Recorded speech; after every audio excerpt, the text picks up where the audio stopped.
pedophile. And so that happened from 3 to about 12 and a half. And my mother's father was also one. So, we have a lot of that happening in the family. So I grew up in that part of my family where there was a lot of craziness happening.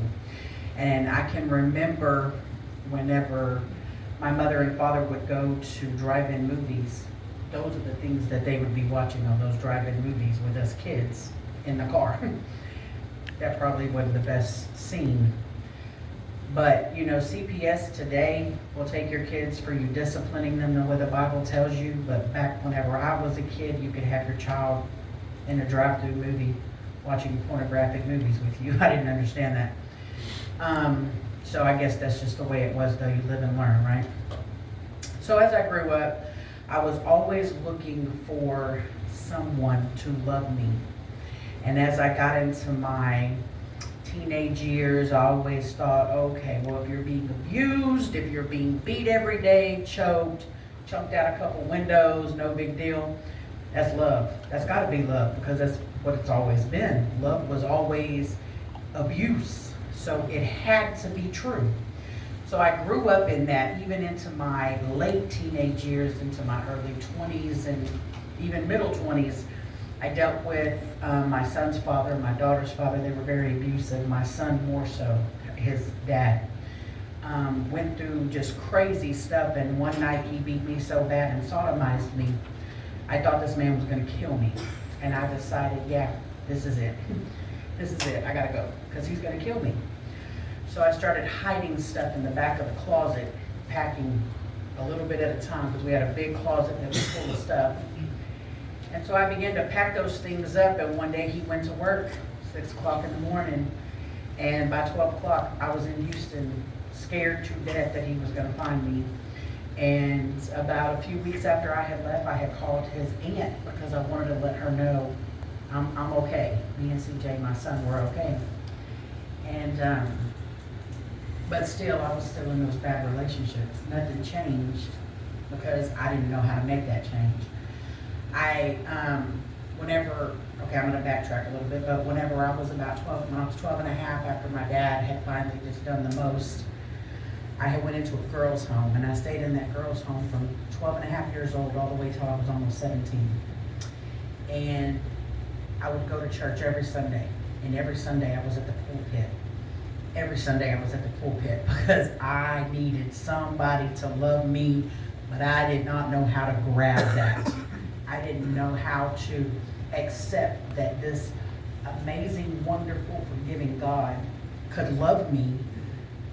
I didn't understand what that was, because the only type of love I ever knew was, these are our secrets, don't tell nobody, and straight up abuse as a child. So rewind again.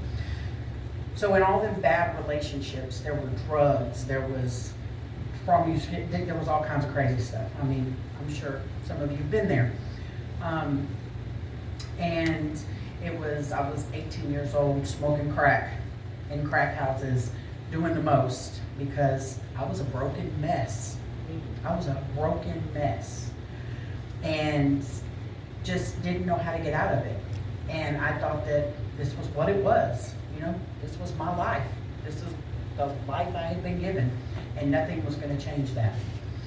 And in 2003, we're going way rewind. In 2003, after just really getting to a point, by this time I had 2 kids. I had been married with my daughter's dad, and we were split up because he didn't love himself. There was no way he could love me, but I didn't know that, And in 2003, I had, maybe about in 2000, I had started really being very, very, very, even more so promiscuous. I was entwined with this gentleman, and there were just all kinds, now that I look at it, were all kinds of demonic spirits on this person.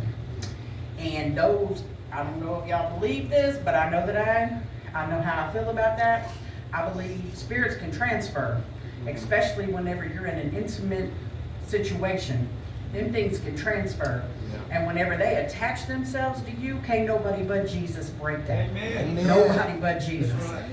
And so there was a stronghold on me. Not only had it been done to me from the age of 3 years old all the way by family members, now this thing had attached itself to me so cold that I could not go without being intimate with somebody. And I'm not even going to say intimate, because intimacy is something totally different than just straight up fornication. So I'm just going to say that, fornication. So we were fornicating and doing all the most, and them spirits had attached themselves to me, but I didn't know what it was. So when I had stopped seeing him, I had this addiction that I could not control. And I was calling people on the phone, on these 800 numbers. They were coming to my house. We were doing the most. And I'm being very transparent with you, because this is not what I was going to talk about, but I guess God wants to go this way, so let's do it. So anyway, I was doing the most, and I was inviting men who I didn't even know to my house, laying down with them, doing crazy stuff. And I'm going to tell you, this one came to my house, and he stayed the week before he came to my house, the Sunday before he came. He was at, well, okay, so let me back up about a couple months. We had met on the phone. He had came to my house, and we had spent the night together, whatever. And I had kids. I had 2 kids. So what does that say about me? You know what I mean? What kind of mother was that at the time to say, yeah, sure, you can just come to my house and spend the night, and I don't know you from Adam. I don't know who you are or what you are capable of. And so he did that, and then he left, and then we had me and my cousin, because my cousin stayed at my house every now and then, and she had a guy friend over that she had met at a club. And he was like, have y'all ever been to prison before? The words of your mouth will get you in trouble if you do not be careful. And I have learned that the hard way. I said, yeah, I was there one time for murder. Not even a month later, my crime happened in my house. The man that came to my house that I just told you about ended up being shot and killed in my house because of a bad drug deal. That was on me. Because, one, I spoke that. Now, I don't believe in all that name it and claim it stuff. I don't believe in none of that. But I do believe that whenever the enemy can get you in that spot to speak something death over your own life, oh, he's going to fulfill that for you. Yeah. And God's going to allow him to get your attention. Not to hurt you, but to get your attention, because that's what it took for me. Yeah. And I can remember clearly the day everything happened, and I had kept going to work. I kept going to work because I was scared to death. I did not know what to do. Now, I can tell you this, regardless if I pulled the trigger or not, it happened, and I went to prison for it for 15 years. But here's the thing in that. Not even a month after my crime happened, mind you, I had been up and down the aisle in the church these many thousands of times throughout my life. And I was 29 at this point whenever my crime happened. 7 days before my 30th birthday, I was arrested. And about 2 weeks before I had got arrested, I was at work, and I worked a graveyard shift at a 7-Eleven. And this gentleman walked into the store, and you know, anywhere the Lord is, the devil's also there. You know, because just like with Job, God told Job, you could do whatever you want to him, but he ain't gonna stop serving me. Well, see, I really didn't know that any one of them times that I had walked down the aisle that I really accepted the Lord, because I thought I was good. Like, okay, yeah, I've done a lot of bad stuff, but I mean, I went down the aisle. I said, yes, I accept you as my Savior. Little did I know I was about to bust hell wide open. Yeah. I didn't know that. And so I get there. Well, the guy walks into the store, and he says, where's your medication? He was sick, he had a cold. And I said, it's right there down the aisle. And he goes over there and gets it, and I check him out. He's about to walk out the door, and I said, well, God bless you. I'm just saying something like I really want you to get better, but God bless you. I hope you feel better. And I didn't understand the impact of that, and that God was about to use that. And God looked, well, not God, but the man looked at me, and he said, catch your question? And I said, yeah, I'm standing behind the counter. And he was like, if you were to die tonight, do you know where you would go? And I knew with everything in me what had just happened in my house a couple weeks ago. And I looked at him and I said, I don't know. I don't know. He goes, do you want to know? And I can tell you that without a shadow of a doubt, ain't nothing ever changed since that night. But I know that night that God done something on the inside of me, and he set me free from all that junk. I know he did that. And I'm going to tell you this, when he did it, I didn't even know it. So a couple weeks later, I got arrested. Of course, I lied because, I was trying to protect my family. But how many of you know family ain't always the one you need to be protecting? You need to be trying to tell the truth and just do the right thing. Sing like a canary. I wish I had done that. But here's the thing on that too. Had I done that, maybe things would have been different and I wouldn't be up here today. Right. You know what I mean? Because maybe I wouldn't have went to prison for 15 years. But I remember one night in that cell, I told the Lord, I said, okay, if you will give, I don't know why I said this, but you know how it says in the Bible where the Spirit will pray for you, but you don't know what to say? I think that's what happened. But out of my mouth came, if you just give me 15 years, I can do that if you go with me. And then whenever they told me 15 years, I was like, oh, I can't do that. I can't do that. And I'm bawling and crying, but I mean, it's funny now when I think about it, but then it wasn't so funny because I'm like, 15 years, hold on, wait a minute, let's rethink this. And I remember walking down the corridor of the jail going back to my cell after my attorney on the TV was telling me either life or 15, which one do you want? I don't want either one. And I'm crying, going all back to the cell, could barely walk, feel like I'm about to pass out, scared to death. And the Lord said, you the one that said 15 years. And I'm thinking, I know what I said, but I didn't really mean it. Can we go back or something? And I just, God is a character, and his love is so amazing, and I cannot even comprehend it. Even standing here today, after all the things that I've been through. So I did 15 years in prison. I'm going to tell you this, God has a sense of humor because he knew there was no way I could be without AC for 15 years.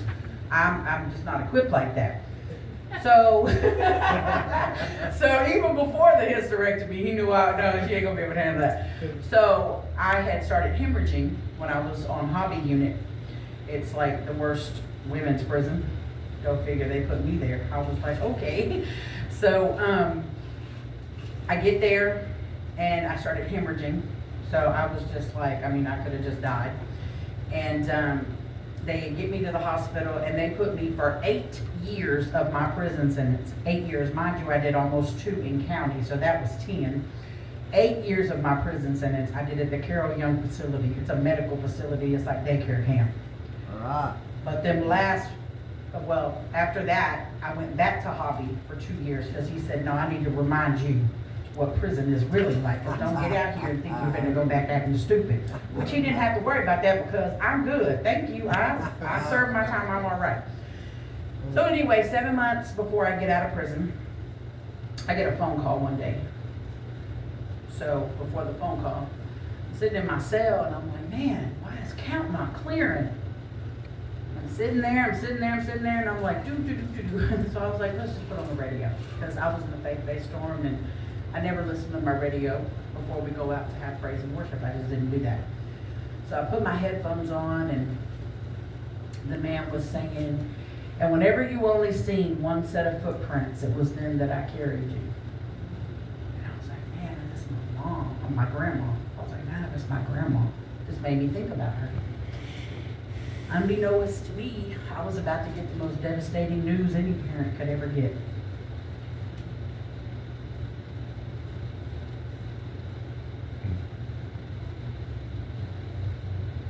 So a little while later, count finally clears. And I'm sitting, me and my friend, because I had been like really heavy for like the last month, maybe 3 weeks, I don't know. I know it was about a month. I was just heavy. I felt like something was not okay with one of my kids. And I'm like, my friend was like, man, what is going on with you? And this morning it was just like horrible. She's like, girl, what is wrong? Like, you have been like this for a long time. What is going on with you? I was like, man, I don't know. Her name was Anita. And I told her, man, I don't know. Something's wrong with one of my kids. And I don't know why, but I got a feeling it's my son. My son was my firstborn. My son was my, Jesus is my rock, but my son was my rock. You know, he was the reason I woke up every morning, if I can be really honest with you, and kept going because I couldn't wait to see him again. So I'm sitting on the table. My back was toward the window and the door where we go in and out. And my friend's standing in front of me, and she could see out the window, and she said, what? And she's looking, and the lady who worked for the chaplain was out there saying, hey, tell her she needs to come to chapel, or security, that's what she said. So I was like, ugh. So I'm thinking it's because me and my roommate, because, you know, she's getting on my last nerve, and I'm just not feeling her. So I get out the door, and I'm like, what, man? I said, what is it? I said, am I going to see the sergeant, the lieutenant, what? And she's like, no. And I was like, well, where am I going? She said, you gotta go see the chaplain. I said, no, I'm not going there. I'm not going. And she was like, Peggy, you have to go. And I said, no, I don't have to do nothing. And so I started to turn around, and she said, Peggy, please. And I said, what is it? I said, why am I going to the chaplain? Somebody died? Because I don't want to know. I don't want to know. Because I had been feeling heavy, and I knew something was wrong with one of my kids. And so I get to the chapel, and he asked me, he said, who is Reverend such and such? And I was like, what? Reverend? Now my mind is swimming, like swimming. My heart is racing, and I don't know what they're about to tell me. So when it finally clicked to me, I was like, oh, okay, maybe something's wrong with my son's great aunt, who I call my mom, because she's been with me ever since I was 19. And I was like, okay, well, yeah, let's go. So he goes, hey, how you doing? And I'm like, I'm good. What's wrong with Mama? And he said, Mama's fine. I said, then why are you calling me? Now, Hurricane Harvey had just happened in 2017 in Houston, Galveston area. And he said, Peggy, it's about CJ. And I said, oh, he'll be fine. I wasn't trying to hear nothing. Don't tell me nothing. He goes, he's been in an accident. I said, he'll be fine. I'll see if they'll take me to come and we'll pray for him. And he goes, Peggy, CJ's dead. What? Who? Not my CJ. Not my CJ, not my son. No. My son had just turned 25 years old. 14 days after his 25th birthday, which will be on the 16th of this month, he would have been 32. He'd have 14 days on the 31st, or the 30th, one of those 2 days. My son was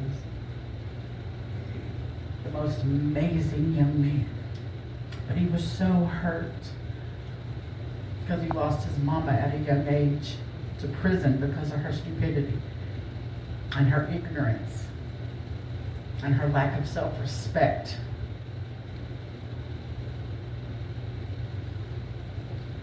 And then I lost him.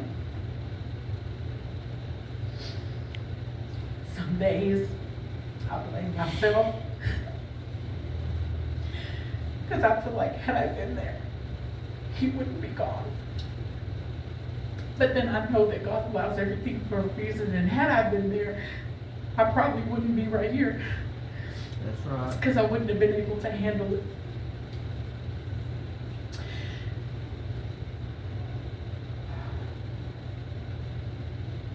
If you have kids, man, don't ever take your kids for granted thinking that they'll be here tomorrow or later today.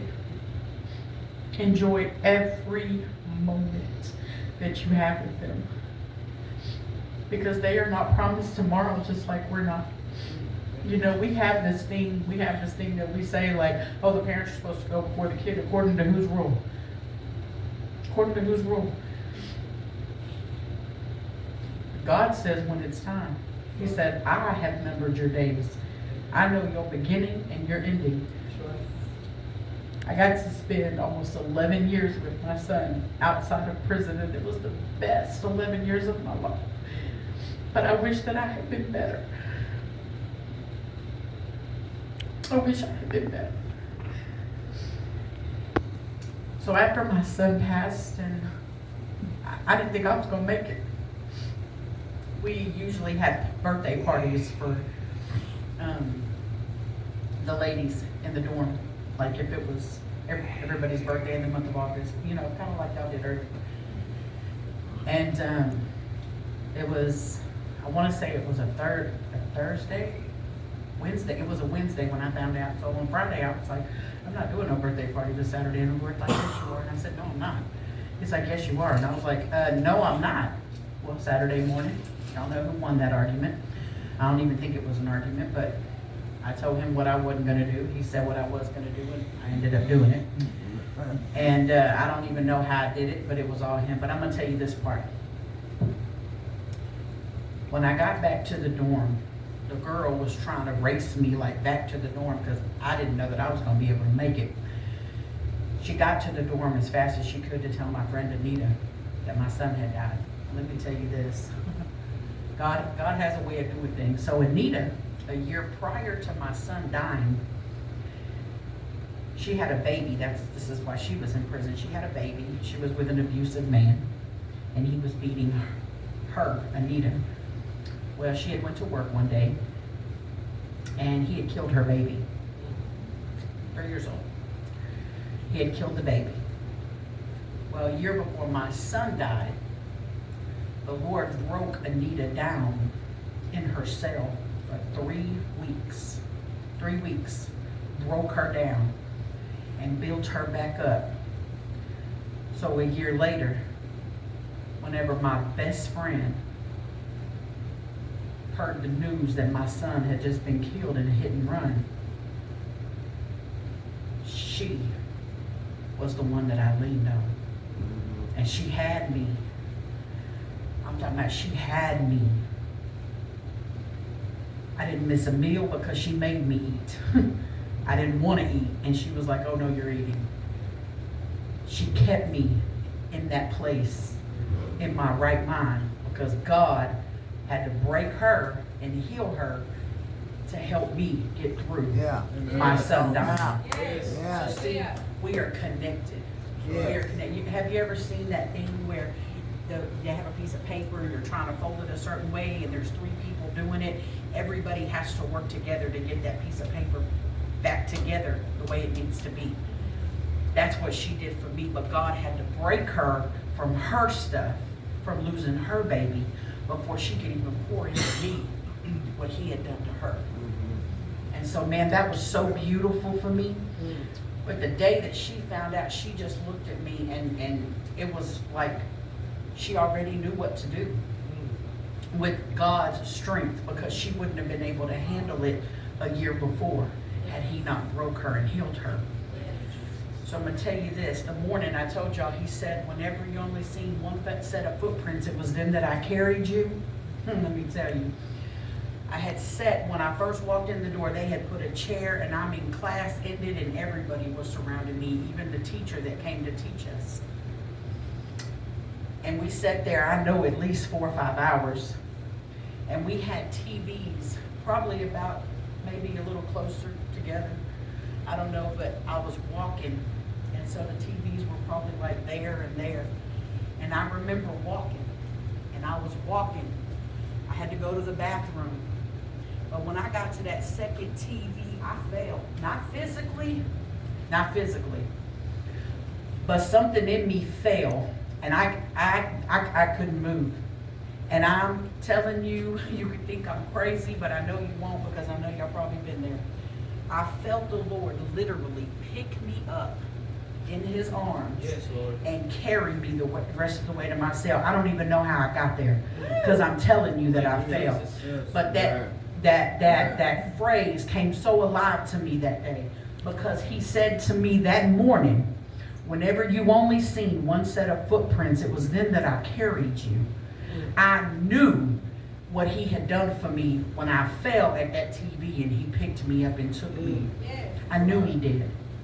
That Saturday night after that birthday party for all the girls, I said, I'm not going to church tomorrow. I quit. I give up. He goes, no, you don't. I said, yes, I do. He goes, no, you don't.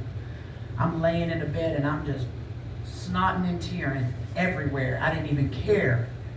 You could have just took me out right then and I would have been good with it. And that song came on because now I'm fixing to get out of prison in 7 months. My son is gone. What? What am I supposed to do?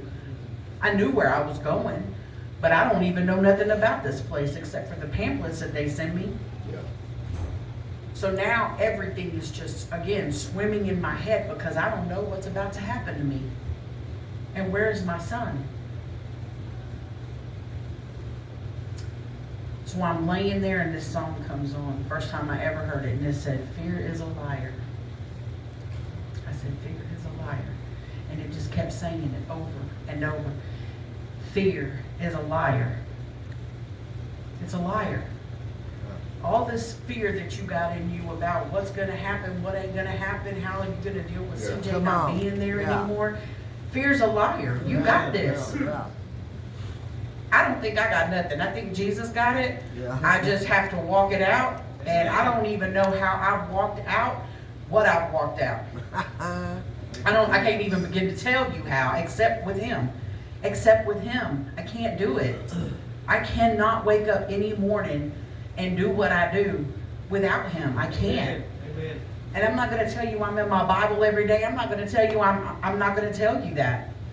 Because some days I just get busy and tired and I just want to lay down and go to sleep. I'm just being honest. I'm just, hey, that's just me. And is it right? No, it is not, but I'm just saying. And so after all that, I end up getting out of prison and I end up staying a year at Calvary. I met my late husband there and we got a place. We moved into the Austin area, Round Rock, and we lived there for a couple years and well, for about a year and a half. Yeah, about a year and a half. And in 2020, I got cancer. I couldn't go to the ladies' room like, normal. And I went and had a colonoscopy, and they ended up finding colon cancer. Not colon cancer, anal cancer, whatever it is. And it was crazy because every woman in my family on my mama's side is dead because of cancer, except for 2. And there was 9 of them. So all of them are gone. And so whenever the doctor came in and he said, and these doctors who know about cancer, they know what cancer looks like, so they don't have to really have a biopsy. They already know that it's cancer because they've done seen it these many thousands of times, or hundreds or whatever. And so the doctor looked at me, he goes, well, we want to go ahead and get the port into your chest. And I'm like, what are you talking about? And at the time, my husband, he had walked in, and I'm like, they wouldn't even let him in because it was around COVID time, whenever COVID just hit. And I was like, what? And he was like, well, we need, and we did a biopsy. This was on a Friday, so y'all know Saturday and Sunday, I was a mess. On his birthday, well, it was Friday, which was the test, and then Monday was his birthday. We found out I had cancer. Friday was my birthday, and I went to go have a port put in my chest because I had cancer, and it was stage 3. Really? And I was like, you've got to be kidding me. Like, I thought my son passing away was like the straw that broke the camel's back. Here I was in the parking lot sobbing, and my aunt's like, well, how do you know? And I'm like, you know how sometimes you can call somebody to tell them the bad news, and they're like, well, maybe it's just a wrong diagnosis, and you're like really getting mad because you're like, can you just comfort me right now? I don't need your doctor opinions because you're not a doctor. And so it's so frustrating, and then I was just like, I can't, just take the phone. And so we went home, and my daughter lost it because at that time we were talking, and she lost it, and I was like, it's gonna be okay. we'll work through it. And I'm gonna be fine. Well, they started doing chemo and radiation, and I was sick as a dog. I could not eat. And my husband at the time was like, you need to eat something. And he was trying to feed me soups and cracker, and I'm like, one bite of a cracker, and I'm talking about like just a little crumb, and I'm like, I don't want it. I just don't want it. I was so sick. And I had lost like 30, 45 pounds, but you can tell I kind of gained that back. It's okay. And then, anyway, after I had the cancer, about maybe 10 months later, maybe 8, my late husband fell on the ice in 2021. February the 8th of 2021. He fell on the ice, he had an aneurysm, and he died. And we were in the, I was in the hospital with him. We were both there for about almost a month. And he died. And I remember one night, I remember 2 days after we had got in the hospital, I had opened up my devotion, and it said, now we see in a mirror dimly, but then face to face. And I just started crying because I knew the Lord was about to take him home. Well, make a really long story short, a year prior to that, for a whole year, he was doing meth. He had got back into drugs because he felt rejected by some of his family. And for a good reason, because of all the things he had done in the past. And so he ended up going back to drugs. And I dealt with that for a little over a year. Until one day I told him, get your stuff and get out. I'm not dealing with that no more. I'm not.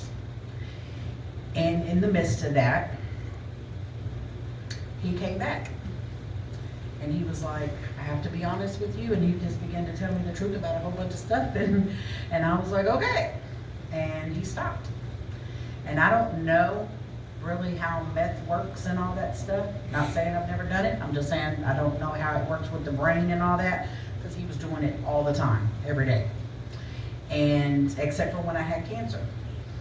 And I think, this is just my opinion because I'm not a doctor, but I think whenever he stopped cold turkey that it did something to his brain because he was not young. And I think that that's what caused the aneurysm. I can't be 100% sure of that, but I think that's what happened. And whenever he fell on the ice, it killed him. So that is just my theory. And after that, I decided that I just didn't want to be in that house anymore. I just couldn't do it. So I decided to go back to Calvary Commission in Lindale. And that is where I met this amazing man over here, who is now my husband. And we got married on January 22nd. And last year, before I left Calvary, me and Miss Sherry, sitting right here in the front row, and 5 other women were in a van, a 14-passenger van. We had went to 2 prisons in Gatesville. And the trip there was great. The trip back was great until we got on 31. And the back tire on the driver's side had blown out. And we flipped down 2 ravines. They said we flipped 3 times. I promise you it was 103. Yeah. It felt like forever. How we landed on all 3 wheels and a rim, I could tell you it's only God.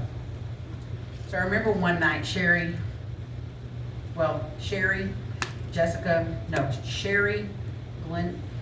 can help me with the names. Glenda, Sherry, Carla, and Jenny were all thrown from the van. Carla was the first one thrown out. And then Sherry and Jenny died. I was the driver. Can you imagine how that made me feel?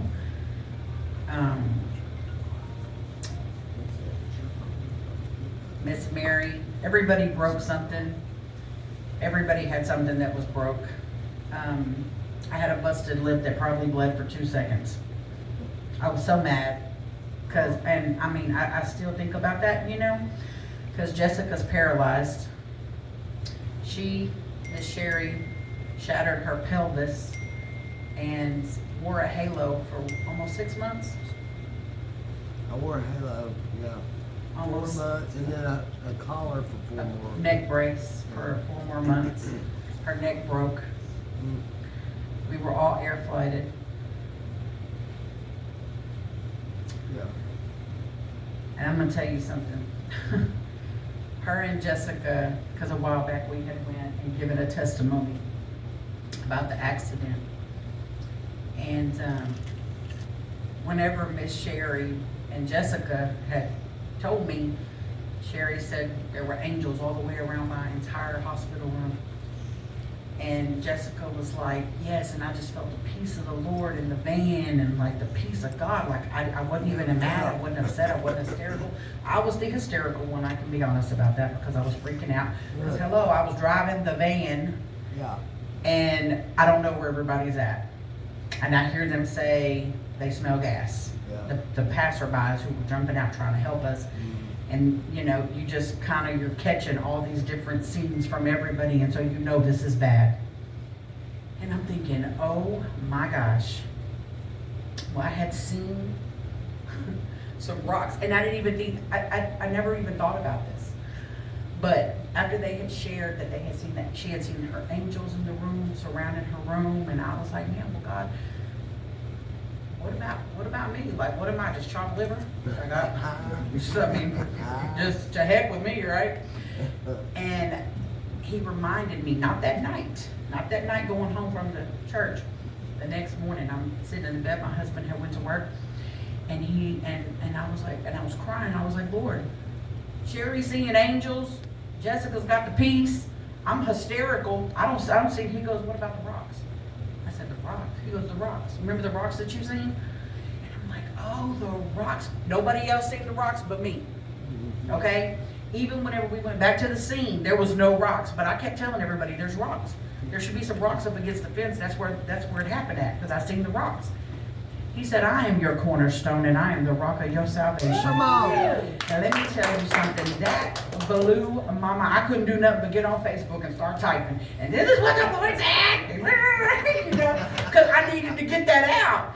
Because I was like, oh my gosh, you really did that for me. Like, that was you. Yeah. And me. Like, Yeah. you are my cornerstone. You are the rock of my salvation. And let me tell you something. I don't care what you've gone through. I don't care what you've been through. I don't care what you're going through. God is bigger than that. He is so much bigger than that. Man, look, I just sat up here and told you like 5,000 things. And if God could get me through that, I'm going to take it. After the accident, I had a missionary. I can't remember their names. I don't know that y'all might. But anyway, they were a real young couple. And so I'm standing there, whatever, right? And I'm like, standing there, and he turns around, he looks at me, he goes, the Lord woke me up about you at 4 o'clock this morning. And I was like, oh goodness. So, you know, because I'm still a little shaken behind this accident. Please don't pull out in front of me, don't walk in front of me, don't just move. Move. And he turns around and he says, the Lord said you're resilient. Yes. Resilient. I said, resilient, what does that even mean? So I'm trying to figure out what resilient means. And it's like, no matter what happens to you, you might get knocked clean down on your face. You're going to get back up and you're going to keep moving. But you know what? That's how God makes us, right? That's how God makes us. Let me tell you something. Whenever you started singing earlier, girl, I was like, okay, yes. And you do have a beautiful voice. I love it. I think you sing beautifully. And I could never go through what you've gone through. Because see, your story is your story. My story is my story.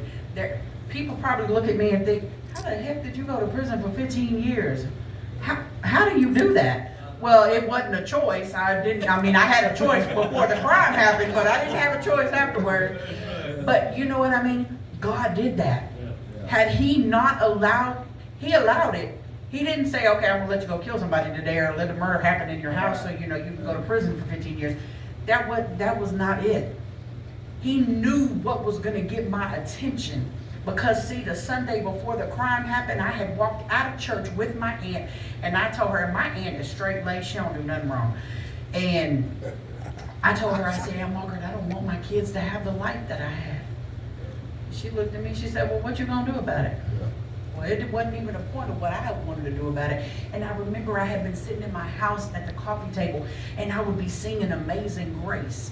I would just start singing it while I'm coloring in a coloring book while my kids were at school. Because let me tell you something, back in those days, I was a bum. I didn't want to do nothing. I thought the state of Texas owed me everything because everything that my daddy and everybody else did to me, y'all owe me. So you're going to pay my rent, you're going to pay my utilities, you're going to take care of me, and I don't care if I got to ride the city bus, I'll ride it wherever it takes me. Because if that's free too, I'm going to take it. That was my attitude. Everybody owes me, and you're going to give it to me. God had to give me another perspective, and it took 15 years in prison working for free and breaking my back to show me, go get a job and make some money and take care of yourself. Yeah. Because don't nobody owe you nothing. Right. And whenever you do it unto me, I'm going to do it unto you. And then everybody who thought you were who you were, they going to see a whole nother person and they ain't going to have no understanding. Yeah. And I am so honored to be here tonight. I am so grateful that y'all just like totally welcomed us, and thank you. Thank you.